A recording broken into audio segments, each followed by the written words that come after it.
तथागत बुद्ध को मर गए नहीं बोलते हैं, जरूर मरे हैं शरीर के तल पर, लेकिन चेतना के तल पर आज भी अमर हैं। उन्होंने पूरी दुनिया को जगाया है, लाइट ऑफ एशिया कहा जाता है। स्वागत और अभिनंदन है आपका साहिब बंदगी, और आप देखना शुरू कर चुके हैं अपना पसंदीदा यूट्यूब चैनल खुशहाल ज़िंदगी। इन दिनों कुछ शब्द ज़्यादा ही नज़र आ रहे हैं, लोगों के जहन में हैं, जुबान में हैं। जैसे कि आप जानते हैं, कल द्वारिका पीठ के शंकराचार्य स्वामी स्वरूपानंद जी सरस्वती का निधन हुआ है। तो उनके लिए एक शब्द निकल कर आया है कि वे ब्रह्मलीन हो गए। और अभी अभी कुछ दिन पहले की बात है, कबीर पंथ में पारक सिद्धांत की बात करते हैं तो 16 अगस्त के दिन श्रद्धेय संत श्री ज्ञान साहिब जी विदा हो गए, और उनके बाद 22 अगस्त की तारीख रही है जब आचार्य धर्म स्वरूप साहिब जी हम सबको छोड़कर चले गए। और जैसे कि मैंने बताया, कल हिंदू परंपरा के एक महान दिग्गज कहे जाने वाले शंकराचार्य स्वामी स्वरूपानंद सरस्वती चले गए। तो ब्रह्मलीन शब्द और फिर पारक सिद्धांत में स्वरूपलीन शब्द का प्रचलन हुआ है। क्या वाकई में स्वरूपलीन शब्द ब्रह्मलीन शब्द के आसपास से आया है, या ब्रह्मलीन शब्द की वजह से स्वरूपलीन शब्द का अस्तित्व में आना हुआ है? आखिर में है क्या इनके पीछे असली राज? इनका मतलब क्या होता है? क्या वाकई में कोई सचमुच में ब्रह्म में लीन होता है, स्वरूप में लीन होता है? आखिर बड़े पुरुष जो विदा होते हैं जब उनका शरीर मर जाता है, ये बिल्कुल सही शब्द है, शरीर मरता ही है। हिंदी की बात करें तो मर जाना सबसे बढ़िया शब्द है, लेकिन थोड़ा अशोभनीय मालूम पड़ता है, रफ टफ मालूम पड़ता है, इसीलिए इसे परिष्कृत करके सुधार करके, क्योंकि मृत्यु एक महोत्सव है, मृत्यु आखिरी विदाई है इस ज़िंदगी की। जिन्हें हम देख रहे होते हैं, जो हमारे पूज्य होते हैं, जिनके साए में हम जीते हैं, जिनके वजह से हम होते हैं, जिनसे काफ़ी कुछ सीखे होते हैं, उनके लिए साधारण शब्द मर जाना हम प्रयोग नहीं करते हैं। तो इन पर हम विस्तार से बात करेंगे। आप बने रहिए अपने पसंदीदा यूट्यूब चैनल खुशहाल ज़िंदगी के साथ आखिरी तक। जी हाँ, पूरी वीडियो आखिर तक देखिए। मृत्यु संबंधी बहुत सारी चर्चा हम आपके साथ थोड़े में करने वाले हैं, तो अवेयर रहिए और हमारे साथ बने रहिए। 1998 के साल का आसपास का दौर रहा है जब कबीर पंथ के पारक सिद्धांत के अंतर्गत कई बड़े दिग्गज चले गए, जैसे कि कबीर निर्णय मंदिर बुरहानपुर के आचार्य राम स्वरूप साहिब जी विदा हो गए, और उसी के आसपास ही कबीर धर्म मंदिर जैनपुर अयोध्या के महंत और सदगुरु अभिलाष साहिब जी के गुरुदेव सदगुरु राम सूरत साहिब भी अपना शरीर छोड़ गए थे। और उसी के आसपास का दौर रहा है जब काठमांडू में एक बड़ा आश्रम है पुरानो बानेश्वर में, वहाँ के जो प्रमुख संत हैं श्री आज्ञा साहिब जी, बिल्कुल साल 2 साल में लगे ये सब विदा हो गए। और कुछ समय पहले ही इन सब के सदगुरु प्रेम साहिब गए थे, जो बाराबंकी संत समाज के थे। तो 98 के आसपास, कुछ पहले कुछ बाद में, सब संत मतलब 2000 के आते आते तक विदा हो गए। उसके बाद 10 साल का दौर गुजरा था जब 2010 में काठमांडू के झमसी खेल कबीर आश्रम के संस्थापक और प्रमुख संत सदगुरु श्री संत शरण साहिब जी का जाना हुआ था। और उनके 2 साल बाद मेरे गुरुदेव सदगुरु अभिलाष साहिब जी 2012 में चले गए। और अभी हम देख रहे हैं ताज़ा आप हमारे चैनल पे काफ़ी लाइव रिपोर्टिंग्स देख रहे हैं, तमाम वीडियोस हम अपलोड कर रहे हैं इन्हीं सदगुरु संतों के जाने और उनके जाने के बाद श्रद्धांजलि समारोहों का। तो अब से 2-2.5-3 महीने का पहले का वक्त रहा है जब बाराबंकी संत समाज से जुड़े हुए सदगुरु विशाल साहिब के प्रमुख शिष्य और लखीमपुर खीरी मुस्तफ़ाबाद के ज्ञान वयोवृद्ध संत पूज्य गुरुदेव सदगुरु क्षमा साहब को हमने खोया। उसके गम और तकलीफ़ से अभी निकले ही थे कि खबर आई 16 अगस्त को श्रद्धेय संत श्री ज्ञान साहब जी चले गए और उनके बाद करीब 5 दिन गुजरा होगा और आचार्य धर्म स्वरूप साहेब जी भी हम सबको अलविदा कह गए। तो इन सब के जाने के बाद हमने काफ़ी कुछ कवर किया है इस खुशहाल ज़िंदगी चैनल के मार्फत। आप लोगों ने देखा है, आप सबका प्यार भी आया है और खूबसूरत कमेंट्स भी आए हैं, यानी आपने पूछना चाहा है, जानना चाहा है। उन्हीं में से कुछ सवाल हम आज ले रहे हैं। तो स्वरूपलीन और ब्रह्मलीन शब्द क्या है, ये पूछा है हमें किसी ने कि स्वरूपलीन ब्रह्मलीन ऐसा क्यों बोला जाता है, जबकि हमारे पास मुक्त जैसे बढ़िया शब्द हैं कि वो मुक्त हो गए या फिर स्वरूप स्थिति में चले गए या स्वरूपस्थ हो गए। असल में कोई भी ज्ञानी पुरुष हो, चाहे वो कितना ही पहुंचा हुआ हो, शिखर पर हो अध्यात्म के, लेकिन खाली शरीर के छूटने पर या शरीर के मर जाने पर न तो वह ब्रह्मलीन होता है, न स्वरूपलीन होता है, ना ही मुक्त होता है और न ही स्वरूपस्थ होता है। ये अच्छे भाव हैं, विदाई के लिए अच्छे शब्द हो सकते हैं, हमें कहने सुनने में अच्छा लगता है, लेकिन सच्चाई ऐसी नहीं है। ये भी जानना ज़रूरी है, इसीलिए शायद लोग सवाल करते हैं। असल में मुक्ति हो जाना या स्वरूप स्थिति में लीन हो जाना ये जीते जी संभव है, मरने के बाद नहीं। ऐसा होने लग जाए तो फिर मुक्ति या स्वरूप स्थिति 2 कौड़ी की हो जाएगी। असल में ये अध्यात्म की असली पूंजी और असली कमाई है। जब जीते जी किसी भी पुरुष का, पुरुष से यहाँ मतलब जेंट्स पर्सन से नहीं है, पुरुष से मतलब है जिसके शरीर रूपी पुर में आत्मा रूपी चेतन तत्व शयन करता है, रहता है, वो जीते जी जब मुक्त हो जाता है, यानी कि मन इंद्रियों से परे स्वयं में स्थित हो जाता है, वो सिर्फ जीने के लिए जीता है। प्रारब्धवशात जब तक कर्म फल भोग कंप्लीट नहीं हुए हैं तब तक शरीर चलता रहता है और वो जीता रहता है। तो वो जीवत मृतक की स्थिति है।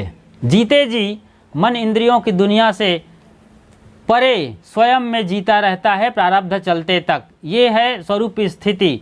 अब उन्हें कोई विशेष लगाव नहीं है जीने से और न मरने से।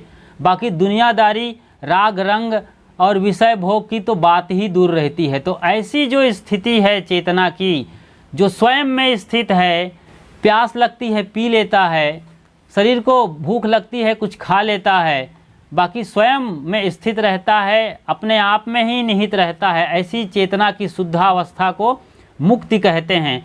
ये जीवत मृतक दशा है, जीते जी मुक्ति है। और यही जब शरीर छूट जाने पर स्थिति बनती है, यानी उस पुरुष का, उस चेतन तत्व का, चाहे वो शरीरधारी स्त्री हो या फिर पुरुष हो, उस शरीर के मर जाने पर उसे विदेह मुक्ति कहते हैं। जीते जी जो मुक्त है उसे जीवन मुक्त पुरुष कहा जाता है, चाहे वो स्त्री हो चाहे पुरुष। और जैसे ही उसका शरीर मिट जाता है, मिट्टी पानी आग हवा में शरीर मिल जाता है, चेतना निकल जाती है, हंसा उड़ जाता है, तो वहीं से उन्हें विदेह मुक्त कहा जाता है। वो विदेह मुक्त की स्थिति है।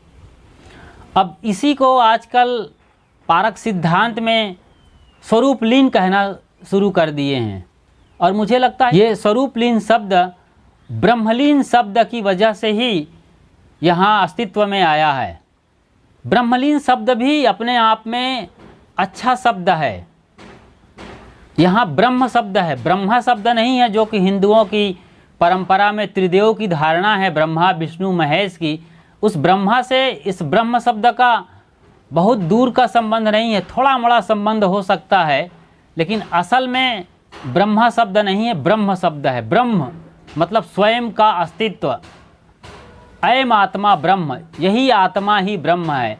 उपनिषदों में या भारतीय जो अध्यात्म दर्शन है उसके जो शिखर के ग्रंथ हैं उपनिषद जैसे, वहाँ से ये मंत्र आते हैं, अयम आत्मा ब्रह्म, यही आत्मा ही ब्रह्म है, प्रज्ञानम ब्रह्म, ज्ञान ही ब्रह्म है, तत्त्वमसि, वही तू ही है, ये भी कहा गया है। फिर जब वो बोध पुरुष अपने में होता है तो वो खुद कहता है अहम ब्रह्मास्मि, मैं ही ब्रह्म हूँ, वही तू है, ज्ञान ही ब्रह्म है, यही आत्मा ही ब्रह्म है, आत्मा का स्वरूप और स्वभाव ही ब्रह्म है। मतलब होता है ब्रह्म का ज्ञान, ज्ञान में लीन होना ही ब्रह्मलीन होना है। जी हाँ, और यही स्वरूप लीन होता है। स्वरूप मतलब चेतना की शुद्ध अवस्था। जब जीते जी एक व्यक्ति, चाहे वो स्त्री हो या फिर पुरुष, स्वयं की चेतना में स्थित है, दुनियावी चीज़ों से कोई लगाव नहीं है, केवल जीने के लिए खाता पीता देखता सूंघता और चखता है, केवल प्रारब्ध भोग को निपटाने के लिए जब तक शरीर है, तो उन्हें हम जीवन मुक्त कहते हैं, और मर जाने के बाद विदेह मुक्त।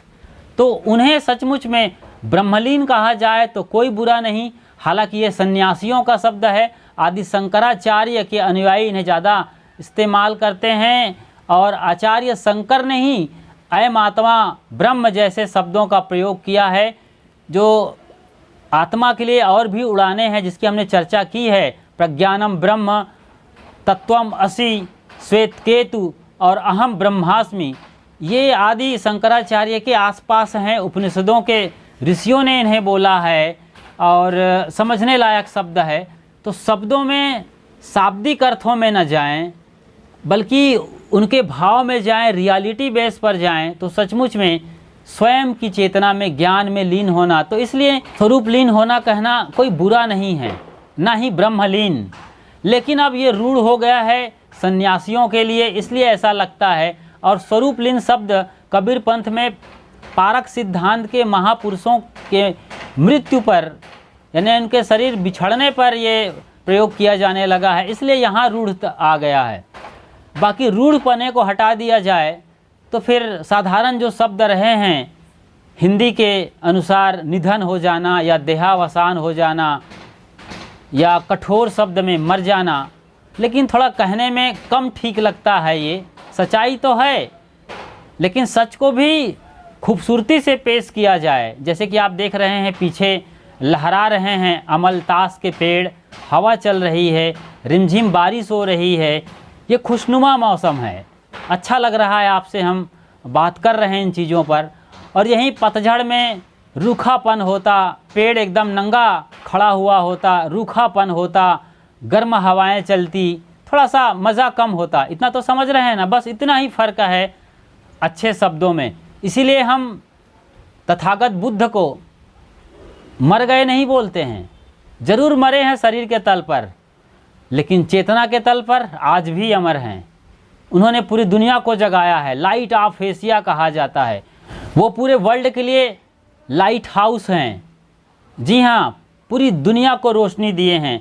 ऐसे तथागत बुद्ध को हम कहते हैं निर्वाण को प्राप्त हो गए। निर्वाण माने दिया का बुझ जाना, ये शाब्दिक अर्थ होता है। निर्वाण यानी दिया का बुझ जाना। अभी दिया जल रहा था, दिया बुझ गया, ये भी मर जाने का ही संकेत है। लेकिन बढ़िया शब्द है, पाली और प्राकृत भाषा का, जो कि संस्कृत निष्ठ भी हो सकता है। बढ़िया शब्द है निर्वाण। ऐसे ही उनके पहले जो महावीर स्वामी हुए हैं, उनके लिए हमने कहा है कि वो एक कैवल्य को प्राप्त हो गए। कैवल्य, ओनली वन, केवल अकेले रह गए, पूरी दुनिया छूट गई। मरने के बाद नहीं, जीते जी उनके लिए दुनिया छूट गई थी। उनके तो कपड़े तक छूट गए थे, बिल्कुल नंगे खड़े हो गए थे वे दुनिया में, और इसी तरीके से विदा हो गए। जिनका कोई लगाव नहीं था दुनिया से, कोई मोह माया नहीं रह गया था। ऐसे महान पुरुष को, ऐसी महान हस्ती को, जिन्होंने दुनिया को जागरण का संदेश दिया है, प्रेम, सत्य और अहिंसा का संदेश दिया है, जिए और जीने दो का नारा दिया है, ऐसे महान गुरुवर को हम कैवल्य को प्राप्त हुए कहते हैं। तो मर जाना सही शब्द है, लेकिन खूबसूरती नहीं है, रूखापन है। इसलिए हम ऐसे शब्दों को इस्तेमाल करते हैं, कैवल्य, निर्वाण, ब्रह्मलीन, स्वरूपलीन। स्वरूप स्थिति शब्द भी है पारक सिद्धांत में। सद्गुरु अभिलाष साहेब के प्रवचनों को आप सुनेंगे या फिर उनके साहित्य को पढ़ेंगे तो स्वरूप स्थिति बारंबार आता है। स्वरूप स्थिति का मतलब ही है स्वयं का रूप, रूप नाम पदार्थ, यानी अपनी सत्ता, जिसकी सत्ता से मैं बोल रहा हूँ, जिसकी सत्ता से आप सुन रहे हैं। मेरा मुंह नहीं बोलता जी, हाँ, ना ही आपके कान सिर्फ सुनते हैं, कान सिर्फ खिड़की हैं, मुंह एक दरवाज़ा भर है जहाँ से आवाज़ निकलती है और आपकी खिड़की के अंदर वो आवाज़ जाती है। सुनने वाला आपके भीतर बैठा है, मेरे भीतर बोलने वाला बैठा है। उसी को चेतन सत्ता कहते हैं, आत्मा अस्तित्व कहते हैं। वही अपना स्वयं का रूप है, पदार्थ है, उसी में स्थित होना है। तो जब हम तन मन और इंद्रियों को समेटे हुए होते हैं, जब हमारा तन और मन चंचल नहीं है, इंद्रियां चलायमान नहीं हैं, शांत निस्तब्ध और मौन है, वो स्थिति स्वरूप स्थिति की होती है। इसे आप ध्यान में बैठकर अनुभव कर सकते हैं। तो आज अच्छी तरीके से आपको समझ में आ गया होगा कि ब्रह्मलीन शब्द भी गलत नहीं है, ना ही स्वरूपलीन। तो शब्दों में ना जाएं। ठीक है, हंसा उड़ गया, ये बड़ा प्यारा शब्द है। सदगुरु कबीर साहब के आप भजनों को पढ़ेंगे, उनके पदों को पढ़ेंगे और उनके जो भी वचन और वानियाँ हैं उन्हें आप पढ़ते हैं तो हंसा शब्द बहुत प्यारा रहा है सदगुरु कबीर साहब को। क्योंकि हंस के लिए कहा जाता है कि उसकी चोंच में खटाई होती है, और जैसे ही दूध में हंस चोंच मारता है तो दूध फट जाता है, और वो फटा हुआ जो हिस्सा है छेने वाला मलाईदार उसे खा लेता है और पानी छोड़ देता है। ऐसा ही आपका आत्मा अस्तित्व है, वो भी जो भी कचरा है, जो भी सारहीन पदार्थ है उसे छोड़ देता है और सार सार को ले लेता है। सार सार को गही रहे थोथा दे उड़ाए। तो हंसा का उड़ जाना, जीव का निकल जाना, और भारतीय दर्शन में जीव शब्द बड़ा प्यारा है। जीव शरीरधारी को भी कहते हैं, जैसे बरसात में अभी छोटे छोटे कीड़े निकलते हैं तो उन कीड़े मकोड़ों को भी जीव कह दिया जाता है। लेकिन जीव का असल अर्थ है आत्मा, जिसकी सत्ता से शरीर चलता है और सारा व्यवहार होता है, उसे जीव कहा जाता है। प्रत्येक घटधारी में यानी शरीरधारी के अंदर वही जीव वास करता है। इसे भी अच्छी तरीके से समझना चाहिए। तो सभी शब्द बड़े प्यारे हैं, इन्हें हमें समझना चाहिए। एक दो और सवाल आए हैं इसी आपके अपने पसंदीदा यूट्यूब चैनल खुशहाल ज़िंदगी में। यदि आप इस चैनल पर बिल्कुल नए हैं तो फ़ौरन सब्सक्राइब कर लीजिए, यानी परमानेंट सदस्यता ले लीजिए। जी हाँ, जब भी हम नई वीडियो अपलोड करेंगे फ़ौरन उसकी सूचना मिल जाएगी। तो सब्सक्राइब करिए, और सूचना तुरंत पाने के लिए आप बेल आइकन को प्रेस कर बाजू में ALL ऑल को सेलेक्ट कर लीजिए। तो जो भी वीडियो हम अपलोड करेंगे सबसे पहली सूचना आपको बिना रुके फटाफट मिल जाएगी। इसलिए सब्सक्राइब करिए। वीडियो अच्छी लगती है तो लाइक किया करिए। यदि आपके भी कुछ सवाल हैं जो आप चाहते हैं कि हमसे पूछें और परफेक्ट आंसर चाहते हैं, तो हम कोशिश करेंगे कि जो भी हमने अब तक जाना है, सीखा है, सद्गुरुदेव के आशीर्वाद से, अपने जीवन के अनुभव से आपके लायक वो बढ़िया से बढ़िया उत्तर ज़रूर देंगे। और जब बात अच्छी लग जाती है, दिल को छू जाती है, तो शेयर करने से भी मत रुकिए। जी हाँ, दूसरे के दिलों तक पहुँचाइए। सोशल मीडिया के सभी प्लेटफॉर्म पे इस वीडियो को शेयर किया करिए। और भी वीडियो जो अच्छे लगते हैं, जो भी अच्छे लगते हैं हमारे चैनल के अंदर, चैनल को ही शेयर करिए, वीडियोस को शेयर करिए, ताकि आपके जैसे और भी लोग हैं सत्य के पिपासु जिज्ञासु, सत्य के प्रेमी, मुक्ति के पिपासु, स्वयं को जानने की जिज्ञासा से भरे हुए हैं, अपने जीवन को सार्थक करना चाहते हैं, उन्हें भी ये वीडियो आसानी से मिल जाए।